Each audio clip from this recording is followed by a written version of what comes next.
पूर्णः पृष्ठः परस्वामी व्याप्तः कर्ता उपकारकः रक्षत्येव तदीयं मां कर्मार्चो गुरुदेवकः आपादमौलिपर्यन्तं गुरूणाम् आकृतिं स्मरेत् तेन विघ्नाः प्रणश्यन्ति सिद्ध्यन्ति च मनोरथाः। ಶ್ರೀಮದಾಚಾರ್ಯರು ದ್ವಾದಶ ಸ್ತೋತ್ರದಲ್ಲಿ ತುಂಬಾ ಅದ್ಭುತವಾಗಿ ಭಗವಂತನ ಸ್ತೋತ್ರವನ್ನು ಮಾಡ್ತಾ ಇದ್ದಾರೆ, ಮಹಾತ್ಮನ ತಿಳಿಸಿಕೊಡ್ತಾ ಇದ್ದಾರೆ. ಭಗವಂತನನ್ನ ಸ್ತೋತ್ರ ಮಾಡ್ತಾ ಇರುವಾಗ ಸುಜನೋ ದಧಿ ಸಮೃದ್ಧಿ ಪೂರ್ಣಚಂದ್ರೋ ಗುಣಾರ್ಣವಃ ಅಮಂದಾನಂದ ಸಾಂದ್ರೋ ನಃ ಪ್ರಿಯತಾಂ ಇಂದಿರಾಪತಿ.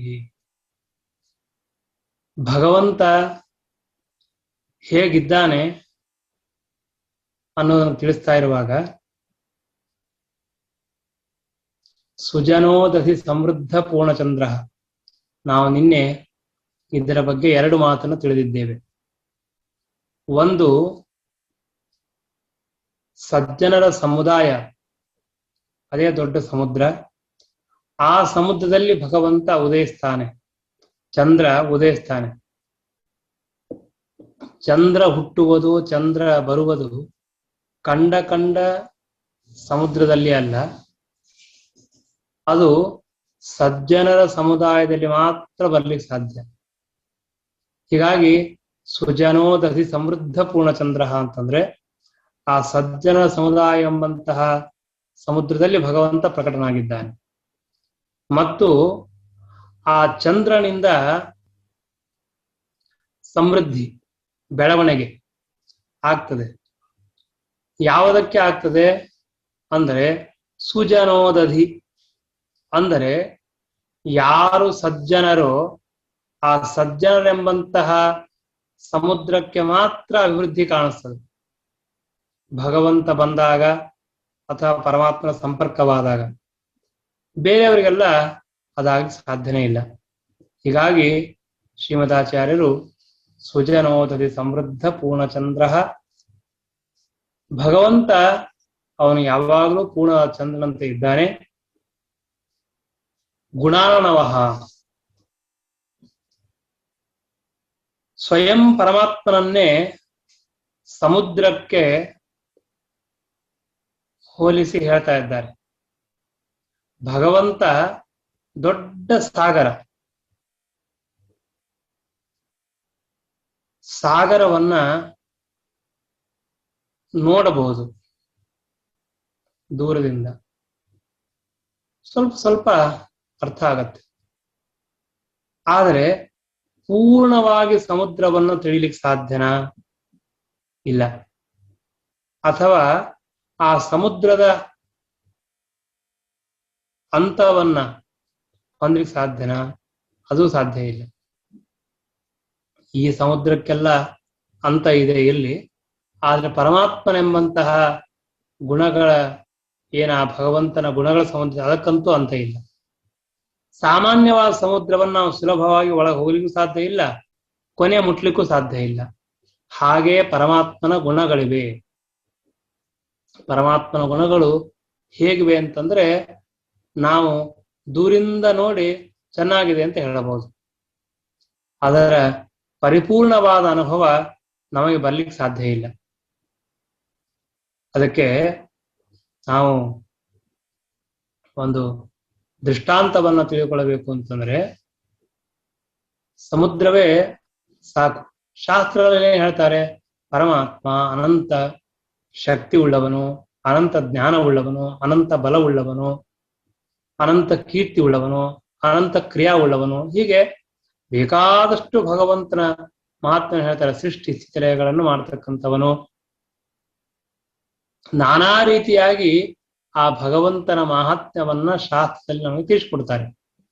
ಆದರೆ ಆ ಎಲ್ಲಾ ಭಗವಂತನ ಮಹಾತ್ಮ್ಯವನ್ನ ನಮಗೆ ಎಷ್ಟು ತಿಳಿಲಿಕ್ಕಾಗತ್ತೆ ಅಥವಾ ನಮಗೆ ಎಷ್ಟು ಅರ್ಥವಾಗತ್ತೆ ಅಂತಂದ್ರೆ, ನಾವೆಲ್ಲ ಸಮುದ್ರದ ತೀರದಲ್ಲಿ ವಾಸ ಮಾಡತಕ್ಕಂಥವರು. ನೀವು ಬೇಕಾದಷ್ಟು ಸಮುದ್ರಕ್ಕೆ ಹೋಗ್ತೀರಿ, ಬೀಚಿಗೆ ಹೋದಾಗ ಸಮುದ್ರವನ್ನು ನೋಡ್ತೀರಿ. ಸಮುದ್ರವನ್ನು ನೋಡಿದಾಗ ನಮಗೆ ಸಮುದ್ರದ ಪರಿಚಯ ಎಷ್ಟಾಗತ್ತೆ? ಅವರವರ ಅನುಭವ ಇದೆ. ಏನ್ ಹೇಳ್ಬೇಕಾಗಿಲ್ಲ. ಆ ಸಮುದ್ರದ ಪರಿಚಯ ಎಷ್ಟು ಆಗತ್ತೋ ಅಷ್ಟೇ ಭಗವಂತನ ಪರಿಚಯವಾಗತ್ತೆ. ಸುಮ್ಮನೆ ದೃಷ್ಟಾಂತಕ್ಕೆ, ನಿಜವಾಗಿ ನೋಡಿದ್ರೆ ಅಷ್ಟೂ ಆಗೋದಿಲ್ಲ ದೇವರದು. ನಮಗೆ ಸಮುದ್ರವನ್ನ ಸ್ವಲ್ಪವಾದ್ರೂ ನೋಡ್ತೇವೆ, ದೂರವರೆಗೆ ಕಾಣಿಸ್ತದೆ, ಸ್ವಲ್ಪ ಆನಂದವಾಗತ್ತೆ, ಆ ಏನೇನೋ ಅಲ್ಲಿ ಸ್ವಲ್ಪ ತೋರ್ಬೋದು. ಆದ್ರೆ ಭಗವಂತನ ಗುಣಗಳ ಸಾಗರ ಇದೆಯಲ್ಲ, ಅದು ತಿಳಿಯೋದು ತುಂಬಾ ಕಷ್ಟ. ಅದು ಕೂಡ ಹೇಗ್ ಗೊತ್ತಾಗ್ತದೆ? ಸಮುದ್ರದ ಜ್ಞಾನ ಹೇಗೋ ಅಷ್ಟೇ ನಾವು ಪರಿಚಯವಾಗೋದು.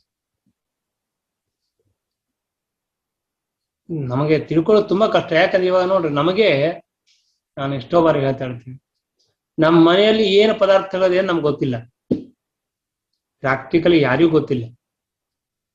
ನಾವು ಬಹಳ ವಿಚಾರ ಮಾಡಿ ಬಹಳ ಕೇಳಿದಾಗ ಒಂದೆರಡು ವಿಚಾರವನ್ನು ಹೇಳ್ಬೋದು. ನಮ್ಮ ಮನೆಯಲ್ಲಿ ಟೇಬಲ್ ಇದೆ, ಅಲ್ಲಿ ಚೇರ್ ಇದೆ, ಒಂದು ಪಲ್ಲಂಗ್ ಇದೆ, ಇನ್ನೊಂದ್ ಕಡೆ ಮತ್ತೊಂದಿದೆ ಅಂತ ನಾವು ಹೇಳ್ತೀವಿ. ಎಷ್ಟು ಪದಾರ್ಥಗಳನ್ನು ನೀವು ಹೇಳ್ತೀರಿ? ನಿಮ್ಮ ಮನೆಯಲ್ಲಿರ್ತಕ್ಕಂತಹ ಪದಾರ್ಥಗಳೇ ನಿಮಗೆ ಎಷ್ಟು ಪರಿಚಯ ಇದೆ? ಕೇಳಿದ್ರೆ ಎಷ್ಟು ಹೇಳ್ತೀರಿ? ಯಾರು ಹೇಳಿಕ್ಕಾಗತ್ತೆ, ಎಷ್ಟು ಹೇಳಿಕ್ಕಾಗತ್ತೆ ಹೇಳಿ? ಬಹಳ ಕಷ್ಟ. ಆ ವಸ್ತುಗಳ ಪರಿಚಯ ನಮಗೆ ತುಂಬಾ ಕಡಿಮೆ ಇದೆ. ನಮ್ಮ ಮನೆಯಲ್ಲಿರ್ತಕ್ಕಂತಹ ಜೊತೆಗೆ ದಿನಾಗ್ಲೂ ಓಡಾಡ್ತಾ ಇದ್ದೇವೆ, ಅದ್ರ ಜೊತೆಗೆ ಇದ್ದೇವೆ, ಆ ಪದಾರ್ಥಗಳ ಜ್ಞಾನ ನಮಗಿಲ್ಲ. ಹಾಗಿದ್ದಾಗ ಸರ್ವೋತ್ತಮನಾದ, ಸ್ವತಂತ್ರನಾದ, ಗುಣಪೂರ್ಣನಾದ ಆ ಪರಮಾತ್ಮನ ಗುಣಗಳ ಪರಿಚಯ ನಮಗೆ ಎಷ್ಟಾಗಲಿ ಸಾಧ್ಯ? ಎಷ್ಟು ನಮ್ಮ ಯೋಗ್ಯತೆ ಇದೆ ಅಷ್ಟಾಗತ್ತೆ. ಉದಾಹರಣೆಗೆ, ಎದುರಿಗೆ ಒಂದು ಚೇರ್ ಇದೆ, ಇಲ್ಲಿ ಏನಿದೆ? ಚೇರ್ ಇದೆ ಅಂತ ಹೇಳ್ತೀವಿ. ಚೇರು ಅಂತ ಗೊತ್ತಾಯ್ತು. ಎಲ್ಲರೂ ಹೇಳ್ತೇವೆ ನನಗೆ ಗೊತ್ತು. ನಾನೊಂದು 4 ಎಕ್ಸ್ಟ್ರಾ ಕ್ವಶನ್ ಕೇಳಿದ್ರೆ ಯಾರಿಗೂ ಆನ್ಸರ್ ಹೇಳಿಕ್ ಆಗಂಗಿಲ್ಲ. ಈ ಚೇರು ಯಾವ ಅಂಗಡಿಯಿಂದ ತಗೊಂಬಂದಿರಿ? ಗೊತ್ತಿಲ್ಲ. ನಾವೇ ತಂದಿರ್ತೀವಿ, ಮರ್ತೋಗಿರ್ತೀವಿ. ಇದಕ್ಕೆ ಎಷ್ಟು ಹಣ ಕೊಟ್ರಿ? ಯಾವ ಕಂಪನಿಯಿಂದ ತಗೊಂಬಂದ್ರಿ? ಇದನ್ನ ಮ್ಯಾನುಫ್ಯಾಕ್ಚರ್ ಮಾಡಿರ್ತಕ್ಕಂತಹ ಡೇಟ್ ಏನು? ಎಲ್ಲಿಂದ ಎಲ್ಲಿಗೆ ಬಂತು? ಏನು ಗೊತ್ತಿದೆ ನಮಗೆ? ಯಾವುದು ಪರಿಚಯ ಇಲ್ಲ. ಆದ್ರೆ ಹೇಳ್ತೀವಿ, ನಂಗೆ ಗೊತ್ತು ಅಂತ ಹೇಳ್ತೀವಿ. ನಮಗೆ ಗೊತ್ತು ಅಂತ ಹೇಳಿದ್ರೆ ಎಷ್ಟು ಅಂದ್ರೆ ತುಂಬಾ ಅಲ್ಪ. ಯಾವ್ದೋ ಒಂದು ಪೇಪರ್ ತಗೊಳ್ರಿ, ಚಿಕ್ಕ ಪೇಪರ್, ಒಂದು ಚಿಕ್ಕದಾಗಿರ್ತಕ್ಕಂತ ಒಂದು ಯಾವುದೇ ವಸ್ತು ಇರಲಿ, ಒಂದು ಚಮಚ, ಒಂದು ಪ್ಲೇಟು, ಯಾವುದೇ ಸಣ್ಣ ಪದಾರ್ಥವನ್ನು ತೆಗೆದುಕೊಂಡರೂ ನಮಗೆ ಅದರ ಪರಿಚಯ ತುಂಬಾ ಕಡಿಮೆ ಇದೆ. ಜಗತ್ತಿನಲ್ಲಿರ್ತಕ್ಕಂತಹ ಸಣ್ಣ ಸಣ್ಣ ಪದಾರ್ಥಗಳ ಬಗ್ಗೆ ನಮಗೆ ಪರಿಚಯ ಇಷ್ಟೇ ಇದ್ದಾಗ, ಅನಂತ ಗುಣಗಳಿರ್ತಕ್ಕಂತಹ ಭಗವಂತನ ಸ್ವರೂಪ, ಆ ಭಗವಂತನ ಗುಣಗಳ ಜ್ಞಾನ ನಮಗೆ ಎಷ್ಟಾಗಲು ಸಾಧ್ಯ? ಆದ್ರೆ ಆಗತ್ತೆ. ಅದು ಎಷ್ಟು ಆಗತ್ತೆ ಅಂತ ತಿಳ್ಕೊಳ್ಳೋದು ನಮಗೊಂದು ಸಂತೋಷ, ನಮ್ಮ ನಿಜವಾದ ಜ್ಞಾನ ಅದು. ನಾನು ಅದಕ್ಕೆ ಹೇಳಿದೆ, ಅದು ಹೇಗಾಗತ್ತೆ ಅಂತಂದ್ರೆ, ನಾನು ಹೇಗೆ ದೇವರ ಬಗ್ಗೆ ತಿಳ್ಕೊಳ್ತೀನಿ ಅಂತ ಒಂದು ದೃಷ್ಟಾಂತ ಕೊಡ್ತೀನಿ ನಿಮಗೆ. ದೇವರಿಗೆ ಈ ಚೇರ್ ಗೊತ್ತಿದೆ ಇಲ್ಲವೋ ಅಂತ ನಾನು ಕೇಳ್ತೀನಿ. ನೀವು ಹೇಳ್ತೀರಿ ಗೊತ್ತು ಅಂತ ಹೇಳ್ತೀರಿ. ದೇವರಿಗೆ ಈ ಚೇರ್ ಬಗ್ಗೆ ಗೊತ್ತು ಅಂತ ನೀವು ಹೇಳುವಾಗ ನಿಮ್ಮ ಅಭಿಪ್ರಾಯ ಏನು ಗೊತ್ತಾ? ಯಾವುದೇ ವ್ಯಕ್ತಿ ಅವನ ಮನಸ್ಸಿನ ಏನು ಅಭಿಪ್ರಾಯ ಇದೆ ಅಂದ್ರೆ, ನನಗೆಷ್ಟು ಚೇರ್ ಬಗ್ಗೆ ಗೊತ್ತೋ ಅಷ್ಟೇ ದೇವರಿಗೆ ಗೊತ್ತು ಅಂತ ತಿಳ್ಕೊತಾನೆ ಹೊರತಾಗಿ, ನನಗೆಷ್ಟು ಗೊತ್ತೋ ಇದಕ್ಕಿಂತಲೂ 1000 ಕೋಟಿ ಪಟ್ಟು ಭಗವಂತನಿಗೆ ಜ್ಞಾನ ಇದೆ, ನಿಜ, ಇಲ್ಲ ಅಂತಲ್ಲ. ನಾನು ಕೇಳಿದ್ರೆ ನೀವು ಹೇಳ್ತೀರಿ ಹೌದು ಹೆಚ್ಚಿದೆ ಅಂತ. ಆದ್ರೆ ಕೇಳದೇ ಇದ್ದಾಗ ಒಂದು ಸ್ವಾಭಾವಿಕವಾದ ಒಂದು ಪರಿಸ್ಥಿತಿಯಲ್ಲಿ ವಿಚಾರ ಮಾಡ್ರಿ. ನಾನು ಸಹಜವಾಗಿ ಒಂದು ಪ್ರಶ್ನೆ ಕೇಳ್ತೇನೆ, ನೀವು ಸಹಜವಾಗಿ ಉತ್ತರ ಕೊಡ್ತೀರಿ. ಆವಾಗ ನಮಗೆಷ್ಟು ತಿಳುವಳಿಕೆ ಇರ್ತದೆ? ದೇವರಿಗೆ ಲೈಟ್ ಗೊತ್ತಾ? ಗೊತ್ತು. ಫ್ಯಾನ್ ಗೊತ್ತಾ? ಫ್ಯಾನ್ ಗೊತ್ತು. ಅಂದ್ರೆ ನಮಗೆಷ್ಟು ಗೊತ್ತೋ ಅಷ್ಟೇ ದೇವ್ರಿಗೆ ಗೊತ್ತು ಅಂತ ನಾವು ಹೇಳ್ತೀವಿ ಹೊರತಾಗಿ, ದೇವರಿಗೆ ಎಷ್ಟು ಗೊತ್ತೋ ಅಷ್ಟು ಗೊತ್ತು ಅಂತ ಹೇಳಂಗಿಲ್ಲ. ವಿಚಿತ್ರ ಇದೆ. ಇದಕ್ಕೆ ಕಾರಣ ಒಂದೇ ಒಂದು. ಅದಕ್ಕೆ ಕಾರಣ ಏನಂತಂದ್ರೆ ನಮ್ಮ ಜ್ಞಾನ ಇರೋದೇ ಇಷ್ಟೇ, ನಮ್ಮ ತಿಳುವಳಿಕೆ ಇರೋದೇ ಇಷ್ಟೇ, ನಮ್ಮ ಬುದ್ಧಿಶಕ್ತಿಯೇ ಇಷ್ಟೇ. ಹೀಗಾಗಿ ನಾವು ಅಷ್ಟನ್ನೇ ಹೇಳಿಕ್ಕಾಗತ್ತೆ. ನಮ್ಮ ಬುದ್ಧಿಶಕ್ತಿಯನ್ನು ಮೀರಿ ನಾವು ಭಗವಂತನ ಜ್ಞಾನ ಮಾಡ್ಕೊಳಕ್ ಆಗೋದಿಲ್ಲ. ಅದಕ್ಕಾಗಿ ಶ್ರೀಮದ್ ಆಚಾರ್ಯ ಅಂತಾರೆ, ಶ್ರೀಮದ್ ಆಚಾರ್ಯ ಸಿದ್ಧಾಂತ ಬಹಳ ಬಹಳ ಬಹಳ ಸುಂದರ. ಈ ಜಗತ್ತಿನಲ್ಲಿ ಅತ್ಯಂತ ಉತ್ತಮ ಸಿದ್ಧಾಂತ ಯಾವ್ದಾಗಿದ್ದರೆ, ಪ್ರಾಕ್ಟಿಕಲ್ ಸಿದ್ಧಾಂತ ಯಾವ್ದಾಗಿದ್ದರೆ, ನಮಗೆ ಆನಂದ ಕೊಡುವ ಸಿದ್ಧಾಂತ ಯಾವ್ದಾಗಿದ್ದರೆ ಅದು ಶ್ರೀಮದ್ ಆಚಾರ್ಯ ಸಿದ್ಧಾಂತ. ಬಹಳ ಬಹಳ ಪ್ರಾಕ್ಟಿಕಲ್ ಆಗಿ ಹೇಳ್ತಾರೆ. ದೇವರು ಗುಣಾರ್ಣವಃ, ಗುಣಗಳಿಂದ ಸಮುದ್ರ ಅಂತ ಇದ್ದಾನೆ. ನನಗೆ ಇವತ್ತು ನಿಜವಾಗಿಯೂ ಒಂದು ಹೊಸ ಕಾನ್ಸೆಪ್ಟ್ ಅಲ್ಲಿ ಏನ ಆನಂದವಾಯಿತು ಅಂತಂದ್ರೆ, ನಾವು ಸಮುದ್ರ ಹತ್ರ ಇದ್ದೀವಿ, ಸಮುದ್ರಕ್ಕೆ ಹೋಗ್ತೀವಿ, ಸಮುದ್ರವನ್ನು ನೋಡ್ತೀವಿ, ಸಮುದ್ರ ಅಂತ ತಿಳ್ಕೊಳ್ತೀವಿ. ದೇವರ ಬಗ್ಗೆ ಜ್ಞಾನ ಇಷ್ಟೇ ಆಗತ್ತೆ. ದೇವರು ಗುಣಗಳಿಂದ ಸಮುದ್ರ ಅಂತ ಹೇಳಿದಾಗ ನಾನು ಎಷ್ಟು ಬಾರಿ ಆ ಸಮುದ್ರಕ್ಕೆ ಹೋದಾಗೆಲ್ಲ ಇದೇ ನೆನಪಾಗ್ತದೆ. ದೇವರು ಗುಣಗಳಿಂದ ಅನಂತ ಸಮುದ್ರ. ಏನ್ ಅರ್ಥ ಆಗತ್ತೆ ನಮಗೆ? ಇಷ್ಟೇ ಅರ್ಥ ಆಗೋದು. ಆಗ ಅರ್ಥ ಆಗದೇ ಇಲ್ಲ. ವಿಚಿತ್ರ ಏನು ಅಂತಂದ್ರೆ, ನಮ್ಮ ಸಮುದ್ರ ಪರಿಚಯ ಇದೆಯಲ್ಲೋ? ಇದೆ. ಇಲ್ಲ ಅಂತ ಯಾರಂತೀರಿ? ಎಲ್ಲರಿಗೂ ಇದೆ. ಅದು ಇದೆಯಾ ಅಂತ ಕೇಳಿದ್ರೆ ಇಲ್ಲ. ಇದು ಎರಡೂ ಪ್ರಾಕ್ಟಿಕಲ್. ಇದನ್ನ ಹೊಂದಿಸಿದವರು ಶ್ರೀಮದಾಚಾರ್ಯ. ಶ್ರೀಮದಾಚಾರ್ಯ ಅಂತಾರೆ, ನಿಮಗೆ ದೇವರ ಜ್ಞಾನ ಇದೆ, ನಿಮಗೆ ದೇವ ಜ್ಞಾನ ಬರ್ತದೆ, ನೀವು ಭಗವಂತನ ಅಗ್ರಕ್ಕೆ ಪಾತ್ರ ಆಗ್ತೀರಿ, ನೀವು ಭಗವಂತನ ದರ್ಶನ ಮಾಡ್ಕೊಳ್ತೀರಿ. ಆದರೆ ದೇವರು ಎಷ್ಟು ಇದ್ದಾನೋ ಅಷ್ಟು ಮಾಡಿಕೊಳ್ಳೋದಿಲ್ಲ. ನಿಮಗೆ ಎಷ್ಟು ಶಕ್ತಿ ಇದೆಯೋ ಅಷ್ಟು ನೀವು ಮಾಡ್ಕೊಳ್ತೀರಿ. ಎಷ್ಟು ದೊಡ್ಡ ಸಿದ್ಧಾಂತ ಶ್ರೀಮದಾಚಾರ್ಯ ಹೇಳೋದು, ಎಷ್ಟು ಪ್ರಾಕ್ಟಿಕಲ್ ಇದೆ. ಎಷ್ಟೋ ಜನ ಇದನ್ನ ಬೈಯೋರಿದ್ದಾರೆ. ಏನೋ ಹೇಳ್ತಾರೆ, ಶ್ರೀಮದಾಚಾರ್ಯರು ಸುಮ್ಮನೆ ತಮ್ಮ ದೇವರನ್ನ ದೊಡ್ಡವನು ಮಾಡ್ಲಿಕ್ಕೆ ದೊಡ್ಡ ಸಾಗರ ಅಂತ ಹೇಳ್ಬಿಡ್ತಾರೆ. ಯಾರಿಗೆ ಹೋಗುತ್ತೆ ಅದು ಬುದ್ಧಿಗೆ? ಗೊತ್ತೇ ಆಗೋದಿಲ್ಲ. ಹಾಗ ನಾನು ಕೇಳ್ತೀನಿ, ನಿಮಗೆ ಸಮುದ್ರದ ಪರಿಚಯ ಅದನೋ ಇಲ್ಲ? ಇದೆ. ಹಾಗೆ ಸಮುದ್ರವನ್ನು ಎಲ್ಲಾ ನೀವು ನೋಡ್ಬಿಟ್ರೆ, ಸಮುದ್ರದಲ್ಲಿರ್ತಕ್ಕಂತಹ ಪ್ರತಿಯೊಂದು ಪಶು ಪಕ್ಷಿ ಪ್ರಾಣಿಗಳು ಅದೆಲ್ಲ ಬೇಕಾಗಿಲ್ಲ. ಎದುರಿನೊಳಗೆ ಎಷ್ಟು ಕಾಣಿಸ್ತದೆ? 1 ಫರ್ಲಾಂಗ್ ಕಾಣಿಸೋದಿಲ್ಲ, 1 ಕಿಲೋಮೀಟರ್ 5 ಕಿಲೋಮೀಟರ್ ಕಾಣಿಸೋದಿಲ್ಲ. ಮುಂದೇನು? ಆದ್ರೆ ನಾನು ಹೇಳ್ತೀನಲ್ಲ, ಸಮುದ್ರ ನೋಡ್ಕೊಂಡ್ ಬಂದ್ವಿ, ಭಾರಿ ಇತ್ತು, ಹಾಗಿತ್ತು, ಅದು ಏನ್ ಬೀಚ್, ಅವು ಏನ್ ಅಲೆಗಳು. ಅಲ್ರಿ, ನೀವೇ ಸಮುದ್ರ ನೋಡಿರಿ? ನೀವು ನೋಡಿದ್ದು 1000 ಕಿಲೋಮೀಟರ್ ಇರ್ತಕ್ಕಂತಹ ಸಮುದ್ರದಲ್ಲಿರುವ 2 ಕಿಲೋಮೀಟರ್ 5 ಕಿಲೋಮೀಟರ್ಸ್ ಯಾವುದೋ ಒಂದು, ಅಷ್ಟು ಮಾತ್ರ ನೋಡಿ ಆ ಸಮುದ್ರ ನೋಡಿದೆ ಅಂತ ಹೇಳ್ಕೊತೀರಲ್ಲ. ಅದು ಸುಳ್ಳಲ್ಲ. ಶ್ರೀಮದಾಚಾರ್ಯ ಅಂತಾರೆ, ಸುಳ್ಳಲ್ಲ, ಇದು ಸತ್ಯ. ಸಮುದ್ರವೂ ಸತ್ಯ, ನೀವು ನೋಡಿದ್ದು ಸತ್ಯ, ಯಾವುದು ಸುಳ್ಳಲ್ಲ. ಯಾಕೆ ಸುಳ್ಳು? ಎಲ್ಲವೂ ಸತ್ಯ. ಹಾಗಾದ್ರೆ ಇದರಲ್ಲಿ ಏನಾಗಿದೆ? ಸಮುದ್ರ ಎಷ್ಟೇ ದೊಡ್ಡದಿದ್ರೂ ಕೂಡ ನೋಡೋ ವ್ಯಕ್ತಿಗೆ ಎಷ್ಟೆಷ್ಟು ಶಕ್ತಿಯೋ ಅಷ್ಟಷ್ಟು ಆ ಸಮುದ್ರ ಜ್ಞಾನ ಆಗುತ್ತೆ. ಇದು ನಮ್ಮ ಅನುಭವ ಇದೆ, ಎಲ್ಲರ ಅನುಭವ ಇದೆ. ಇದನ್ಯಾರು ಸುಳ್ಳು ಅಂತ ಹೇಳಿ ಸಾಧ್ಯ ಇಲ್ಲ. 10 ಜನ ಸಮುದ್ರವನ್ನು ನೋಡ್ತಾರೆ, ಆದ್ರೆ 10 ಜನರಿಗೂ ಸಮುದ್ರದ ಒಂದು ಅನುಭವನೇ ಬೇರೆ ಇರ್ತದೆ. ಪ್ರತಿಯೊಬ್ಬರಿಗೂ ಆ ಸಮುದ್ರದಿಂದ ಆಗತಕ್ಕಂತಹ ಅನುಭವ ಪರಿಚಯ ಒಬ್ಬೊಬ್ರದ್ದು ಒಂದೊಂದ್ ತರ ಇದೆ. ಹಾಗಾದ್ರೆ ಆ ಸಮುದ್ರ ಸುಳ್ಳು ಅಥವಾ ಸಮುದ್ರದ ಅನುಭವ ಸುಳ್ಳು? ಎರಡೂ ಸುಳ್ಳಲ್ಲ.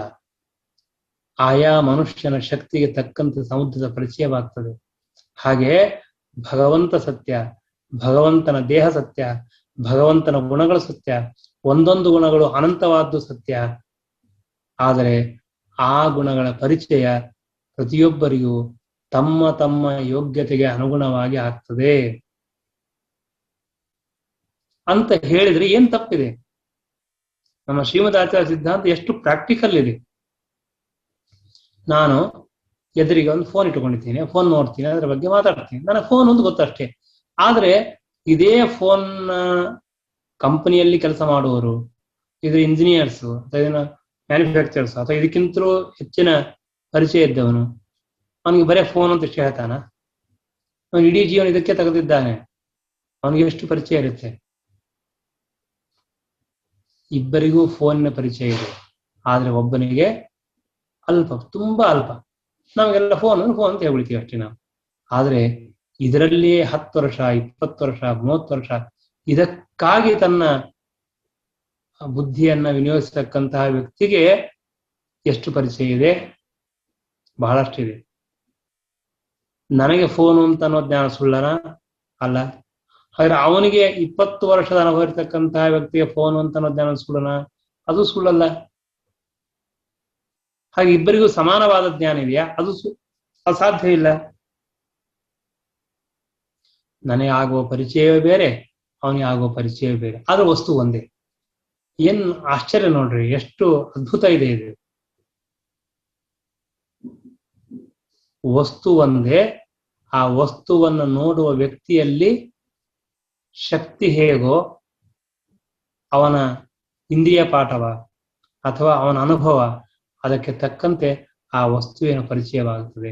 ಹಾಗೆ ನಮ್ಮ ಭಗವಂತ ನಾರಾಯಣನ ಪರಿಚಯ ಎಲ್ಲರಿಗೂ ಆಗೋದು ತುಂಬಾ ಕಷ್ಟ. ಶ್ರೀಮದ್ ಆಚಾರ್ಯ ಅಂತಾರೆ, ಗುಣಾರ್ಣವಃ, ಭಗವಂತನಲ್ಲಿ ಗುಣಗಳು ಇವೆ ಇವೆ ಇವೆ ಅಂದ್ರೆ ಹೇಳಿಕ್ ಸಾಧ್ಯನೇ ಇಲ್ಲ. ದೊಡ್ಡ ಸಾಗರ ಅದು. ನಮಗೆಲ್ಲ ಸ್ವಲ್ಪ ಭಯ ಆಗಿಬಿಡುತ್ತೆ. ಹಾಗಾದ್ರೆ ಗುಣಾರ್ಣವ ಅಂತ ಹೇಳ್ಬಿಡ್ತೀರಿ, ಆ ದೇವರನ್ನು ನಾವೆಲ್ಲ ಹೇಗೆ ತಿಳ್ಕೊಳ್ಳೋದು? ನಮಗೆಲ್ಲ ತುಂಬಾ ಕಷ್ಟವಲ್ಲ? ಏನೂ ಕಷ್ಟ ಇಲ್ಲ. ಯಾಕೆ ಕಷ್ಟ? ಕಷ್ಟ ಇಲ್ಲ. ಯಾಕೆ ಅಂದ್ರೆ ಸಮುದ್ರವನ್ನು ನಾವು ಬೆಟ್ಟವನ್ನು ತಿಳ್ಕೊಳ್ತೇವೆ, ಸಮುದ್ರವನ್ನು ನೋಡ್ತೇವೆ, ಬೆಟ್ಟವನ್ನು ನೋಡ್ತೇವೆ. ಏನ್ ಬೆಟ್ಟದ ಪರಿಚಯ ನಮಗೆ? ಪರ್ವತ, ಹಿಲ್ಸ್ ಹೋಗ್ತೇವೆ, ನೋಡ್ತೇವೆ, ತುಂಬಾ ಚೆನ್ನಾಗಿದೆ ಅಂತ ಹೇಳ್ತೀವಿ, ನೋಡಿ ಬಂದ್ಬಿಟ್ಟಿವಿ.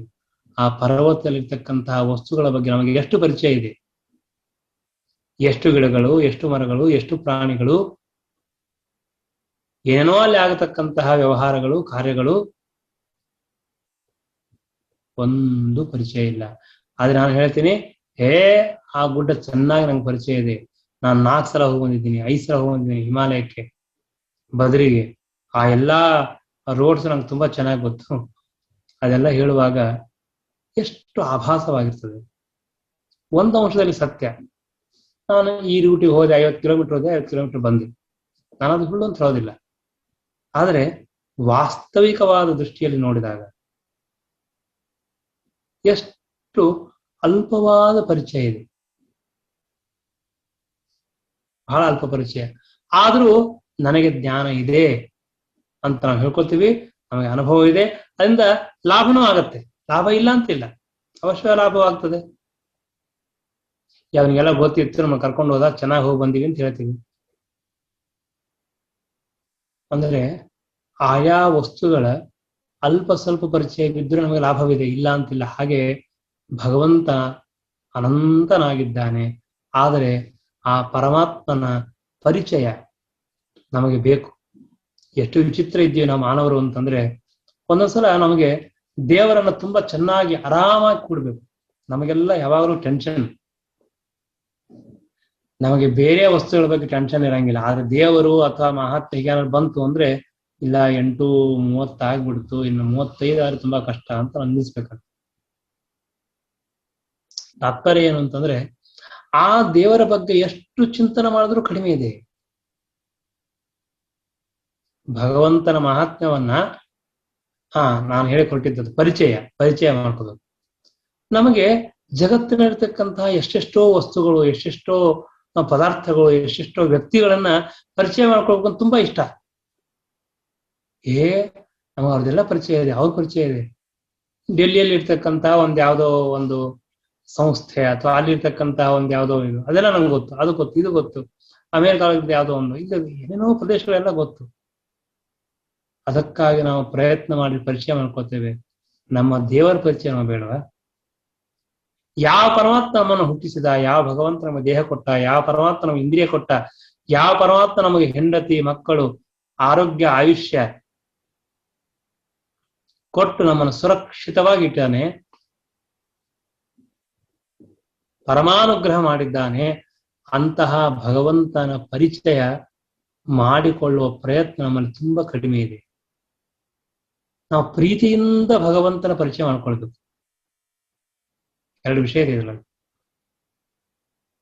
ಭಾಗವತಲ್ಲಿ ಹೇಳ್ತಾರೆ, ಬೇರೆ ಕಡೆ ಬರ್ತದೆ, ನಾವು ಪ್ರೀತಿಯಿಂದ ಧರ್ಮ ಮಾಡಬೇಕು. By force we should not do anything. Minimum ಧರ್ಮ ಮಾಡಬೇಕಾದ್ರೆ ಪ್ರೀತಿ, ಆದರ, ಸಂತೋಷ. ಅಲ್ಲಿ ತುಂಬಾ ಕ್ಯಾಲ್ಕುಲೇಷನ್, ಕೆಲವರು ತುಂಬಾ ಕ್ಯಾಲ್ಕುಲೇಷನ್ ಏನೇನೋ ಇರ್ತದೆ, ಎಲ್ಲ ಇರಬೇಕು, ಬೇಡ ಅನ್ನೋದಿಲ್ಲ. ಆದ್ರೆ ಅದೆಲ್ಲ ಮೀರಿ, ಅದೆಲ್ಲವನ್ನು ಬಿಟ್ಟು ನನಗೊಬ್ಬ ದೇವನಿದ್ದಾನೆ, ಸ್ವತಂತ್ರ ಸ್ವಾಮಿ ಇದ್ದಾನೆ, ಗುಣಾರ್ಣವ, ಅವನ ಗುಣಗಳನ್ನ, ಅವನ ಉಪಕಾರವನ್ನ ನಾನು ಎಷ್ಟು ಸ್ಮರಣ ಮಾಡಿದ್ರೂ ಕಡಿಮೆ. ಅಂತಹ ಪರಮಾತ್ಮ ಅಂತ ಆ ಭಗವಂತನ ಪರಿಚಯವನ್ನು ಮಾಡಿಸಿಕೊಡುವ ಮಹಾನುಭಾವರು ನಮ್ಮ ಶ್ರೀಮದ್ ಆಚಾರ್ಯರು. ಮಧ್ವಾಚಾರ್ಯರು ಭಗವಂತನ ಪರಿಚಯ ಮಾಡಿಸ್ಕೊಡ್ತಾರೆ. ಇನ್ಯಾರು ಮಾಡಿಸ್ಬೇಕು? ಅವರೇ ತಾನೇ ಮಾಡಿಸ್ಬೇಕು. ಆ ಭಗವಂತನ ಪರಿಚಯವನ್ನು ಮಾಡಿಕೊಳ್ಳುವಾಗಲೂ ನಾವು ಅತ್ಯಂತ ಪ್ರೀತಿಯಿಂದ, ಅತ್ಯಂತ ಆದರದಿಂದ, ಅತ್ಯಂತ ಉತ್ಸಾಹದಿಂದ, ಅತ್ಯಂತ ಶ್ರದ್ಧೆಯಿಂದ ಭಗವಂತನ ಪರಿಚಯ ಮಾಡಿಕೊಳ್ಳಿಕ್ಕೆ ನಾವು ಓಡಬೇಕು. ಯಾಕೆಂದ್ರೆ ನಮ್ಮ ಜೀವನದಲ್ಲಿ ನಾವು ತಿಳಿದುಕೊಳ್ಳಬೇಕಾದ್ದು ಅದೇ ವ್ಯಕ್ತಿಯನ್ನ, ಆ ಭಗವಂತನನ್ನು, ನಾರಾಯಣನನ್ನು ನಾವು ತಿಳಿದುಕೊಳ್ಳಬೇಕಾಗಿದೆ. ಯಾರ ಪರಿಚಯ ಮಾಡಿಕೊಂಡ್ರು ನಮ್ಮ ಜೀವನದಲ್ಲಿ ಎಷ್ಟು ಲಾಭ ಆಗತ್ತೆ ಬಿಡುತ್ತೆ ಗೊತ್ತಿಲ್ಲ. ಆದರೆ ಭಗವಂತನ ಪರಿಚಯವಾದರೆ, ಭಗವಂತನ ಜ್ಞಾನವಾದರೆ, ಪರಮಾತ್ಮನ ಗುಣಗಳ ಜ್ಞಾನವಾದರೆ ಅನೇಕ ರೀತಿಯಿಂದ ನಮಗೆ ಲಾಭವಿದೆ, ತಿಳಿದುಕೊಂಡ್ರೆ ಲಾಭ ಇದೆ. ನಾವು ದೇವರನ್ನು ನೋಡಿಲ್ಲ, ದೇವರ ಹತ್ರ ಹೋಗಲಿಲ್ಲ, ಯಾವುದು ಬೇಕಾಗಿಲ್ಲ. ಆದರೆ ಪರಮಾತ್ಮನ ಬಗ್ಗೆ ಶಾಸ್ತ್ರಗಳಲ್ಲಿ, ವೇದಗಳಲ್ಲಿ, ಭಾಗವತದಲ್ಲಿ, ಬೇರೆ ಬೇರೆ ಪುರಾಣಗಳಲ್ಲಿ ಅಥವಾ ಶ್ರೀಮದ್ ಆಚಾರ್ಯರ ವಾಕ್ಯಗಳಿಂದ ಆ ಭಗವಂತನ ಮಹಾತ್ಮ ತಿಳಿದರೆ, ಭಗವಂತನ ಪರಿಚಯ ಮಾಡಿಕೊಂಡ್ರೆ ದೊಡ್ಡದಾದ ಲಾಭ ಇದೆ. ನಮಗೆಲ್ಲ ರಕ್ಷಣೆ ಬೇಕು, ನಮಗೆಲ್ಲ ದೇವರ ಅನುಗ್ರಹ ಬೇಕು, ನಮಗೆಲ್ಲ ಆ ದೇವರ ಪ್ರೀತಿ ಬೇಕು. ಅದು ಯಾವಾಗ ಆಗತ್ತೆ? ಪರಮಾತ್ಮನ ಜ್ಞಾನ ಮಾಡಿಕೊಂಡ್ರೆ ನಮಗೆ ಭಗವಂತನಲ್ಲಿ ಪ್ರೀತಿ ಬರ್ತದೆ, ದೇವರು ನಮ್ಮ ಮೇಲೆ ಪ್ರೀತಿ ಮಾಡ್ತಾನೆ. ಈ ಜಗತ್ತಿನಲ್ಲಿ ಎಷ್ಟು ಜನ ಇದ್ದಾರೆ, ಎಷ್ಟೋ ಸಲ ಅನಿಸ್ತದೆ, ಅವರು ಪ್ರೀತಿ ಮಾಡ್ತಾರೆ, ಇವರು ಪ್ರೀತಿ ಮಾಡ್ತಾರೆ, ಅವ್ರು ನಂಗೆ ಆದರ ಮಾಡ್ತಾರೆ, ಸ್ವಾಗತ ಮಾಡ್ತಾರೆ, ಎಲ್ಲ ಬೇಕು, ನಾವು ಬೇಡ ಅನ್ನೋದಿಲ್ಲ. ನಮ್ಮ ಜಗತ್ ಸ್ವಾಮಿ ಭಗವಂತ ನಾರಾಯಣ ನಮ್ಮ ಮೇಲೆ ಪ್ರೀತಿ ಮಾಡಿದರೆ, ನಮ್ಮನ್ನು ನೋಡಿದರೆ, ನಮ್ಮ ಮೇಲೆ ಅನುಗ್ರಹ ಮಾಡಿದರೆ ಎಷ್ಟು ನಮಗೆ ದೊಡ್ಡ ಲಾಭ ಇದೆ. ಶ್ರೀಮದ್ ಆಚಾರ್ಯರು ಹೇಳ್ತಾರೆ, ಅನೇಕ ಭಾಗವತಗಳು ಬರ್ತದೆ, ಕಿಮಲಭ್ಯಂ ಭಗವತಿ ಪ್ರಸನ್ನೇ ಶ್ರೀನಿಕೇತನೆ. ದೇವರನ್ನು ನೋಡಿದ ಮೇಲೆ, ದೇವರಿಗೆ ಸಂತೋಷವಾದ ಮೇಲೆ, ದೇವರಿಗೆ ಬೇಕಾದ ಕಾರ್ಯ ಮಾಡಿದ ಮೇಲೆ ನಾವು ಚಿಂತೆ ಮಾಡುವ ಕಾರಣನೇ ಇಲ್ಲ ಇಲ್ಲ ಇಲ್ಲ. ಆದರೆ 100% ನಾವು ಆ ಭಗವಂತನ ಜ್ಞಾನ, ಭಗವಂತನ ಅಸ್ತಿತ್ವ, ಭಗವಂತನ ಮಹತ್ವದ ತಿಳುವಳಿಕೆ ನಾವೆಷ್ಟು ಪಡಿತೀವಿ ಅಷ್ಟು ಭಗವಂತನ ಮೇಲೆ ಅನುಗ್ರಹ ಆಗ್ತದೆ. ಆದ್ದರಿಂದ ಆ ಗುಣಪೂರ್ಣನಾದ, ಸ್ವತಂತ್ರನಾದ, ಗುಣಾರ್ಣವ, ಗುಣಗಳಿಂದ ಸಮುದ್ರದಂತೆ ಇರತಕ್ಕಂತಹ ಭಗವಂತ ಶ್ರೀಮದ್ ಆಚಾರ್ಯರಿಗೆ ಆ ದೇವರನ್ನು ಎಷ್ಟು ಸ್ತೋತ್ರ ಮಾಡಿದ್ರು ಕಡಿಮೆ, ಎಷ್ಟು ಸ್ತೋತ್ರ ಮಾಡಿದ್ರು ಕಡಿಮೆ. ಅವರಂತ ನಾನು ಏನಾದ್ರು ಸ್ತೋತ್ರ ಮಾಡಲಿ ಭಗವಂತನನ್ನ, ಅಷ್ಟು ಆ ಶಬ್ದಗಳಿಂದ ಭಗವಂತನನ್ನ ಸ್ತೋತ್ರ ಮಾಡಿ ಹಿಗ್ಗುವ ಶ್ರೀಮದ್ ಆಚಾರ್ಯ, ನಮ್ಮ ಗುರುಗಳು ಶ್ರೀಮದ್ ಆಚಾರ್ಯರು, ಅವರ ಅಂತರ್ಯಾಮಿಯಾಗಿರ್ತಕ್ಕಂತಹ ಭಗವಂತ ನಮಗೆ ಅನುಗ್ರಹ ಮಾಡಲಿ ಎಂಬುದಾಗಿ ಪ್ರಾರ್ಥನೆ ಮಾಡೋಣ. ಹರೇ ನಮಃ. ಶ್ರೀಕೃಷ್ಣಾರ್ಪಣಮಸ್ತು.